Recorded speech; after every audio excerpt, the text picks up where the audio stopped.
القدر خیر من الف شہر، لیلۃ القدر 1000 مہینوں سے زیادہ افضل ہے۔ علماء کہتے ہیں کہ 1000 مہینے سے مراد 83 سال کی عبادت ہے۔ ہم دیکھتے ہیں کہ ہماری عمر 60 اور 70 سال ہے، اس سے زیادہ 80 سال۔ اس ایک رات میں اگر ہم عبادت کریں گے تو ہمیں 83 سال کی عبادت کا ثواب ملے گا۔ اس رات کی خصوصیت کے بارے میں اللہ تعالیٰ فرماتا ہے تنزل الملائکۃ والروح فیہا بإذن ربہم من کل امر۔ حضرت جبرائیل علیہ السلام اور اللہ تعالیٰ کے فرشتے آسمانی دنیا سے زمین پر صرف ہمارے لیے اترتے ہیں اور دیکھتے ہیں کہ مسجد میں کون اللہ کی عبادت کر رہا ہے، کون اللہ کے لیے قرآن پڑھ رہا ہے۔ اس رات کو آپ صلی اللہ علیہ وسلم نے یوں فرمایا حدیث میں تحروا لیلۃ القدر فی شہر الاواخر من رمضان۔ ایک مرتبہ آپ صلی اللہ علیہ وسلم لیلۃ القدر کی بشارت لے کر مسجد آ رہے تھے۔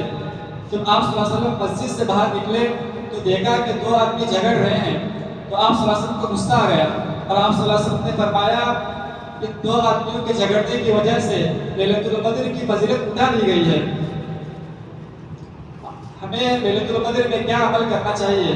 سب سے پہلے تو ہمیں نفل کی کثرت کرنی چاہیے، نفل نماز پڑھنی چاہیے۔ نفل نماز میں ایک نماز ہے صلاۃ التسبیح۔ حضور پاک صلی اللہ علیہ وسلم نے فرمایا یہ نماز ایسی ہے اس کو ہم کم سے کم دن میں 1 مرتبہ پڑھیں۔ اگر 1 مرتبہ نہیں پڑھ سکتے تو کم سے کم ہفتے میں 1 مرتبہ پڑھیں۔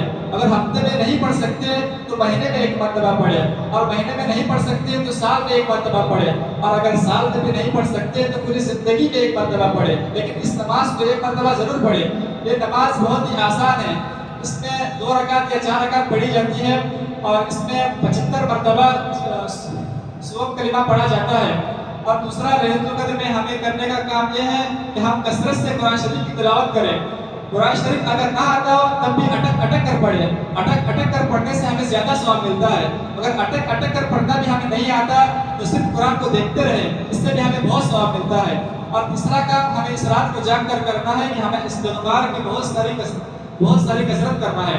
ہمیں استغفر اللہ الذی لا الہ الا هو الحی القیوم واتوب الیہ یہ بار بار کہنا ہے۔ اب چوتھا کام ہمیں کرنا ہے دعاؤں کی کثرت۔ دعاؤں کی کثرت ہمیں خوب کرنی ہے، خوب اللہ سے مانگنا ہے۔ حضرت عائشہ رضی اللہ عنہا فرماتی ہے کہ جب ہمیں لیلۃ القدر کے بارے میں پتہ ہو تو ہمیں کیا کریں؟ تو آپ صلی اللہ علیہ وسلم نے بہترین دعا فرمائی کہ ہم یہ دعا پڑھنی چاہیے اللہم انک عفو تحب العفو فاعف عنی۔ اے اللہ تو معاف کرنے والا ہے، معافی کو پسند کرتا ہے، اور ہمارے گناہوں کو معاف فرما۔ حضرات یہ رہا لیلۃ القدر کے تعلق سے چند باتیں۔ ہمیں زیادہ سے زیادہ اس کی جاننے کی کوشش کریں۔ صرف یہاں آ کر سونے یا باتیں کرنے کی کوئی ضرورت نہیں ہے۔ اور میں زکوٰۃ الفطر کے تعلق سے 2 باتیں عرض کرنا چاہتا ہوں۔ زکوٰۃ الفطر ہر مسلمان پر واجب ہے۔ زکوٰۃ الفطر اس لیے ادا کی جاتی ہے تاکہ روزوں میں جو کچھ کمی تم سے ہو گئی اس کی بھرپائی ہو سکے، اور جو ہمارے گاؤں میں یا تمہارے گاؤں میں جو مساکین غربا رہتے ہیں ان کی بھی عید خوشیوں سے بھر جائے۔ اس کا وقت عید کی رات سے شروع ہوتا ہے اور عید کی نماز تک رہتا ہے۔ اگر کوئی عید کی نماز کے بعد زکوٰۃ الفطر ادا کرے تو اس کا فطر تو ہو جائے گا لیکن اس کو گناہ ملے گا، اور زکوٰۃ الفطر عید کی نماز کے بعد ادا کرنا مکروہ ہے۔ میں اپنی بات کو ختم کرتا ہوں۔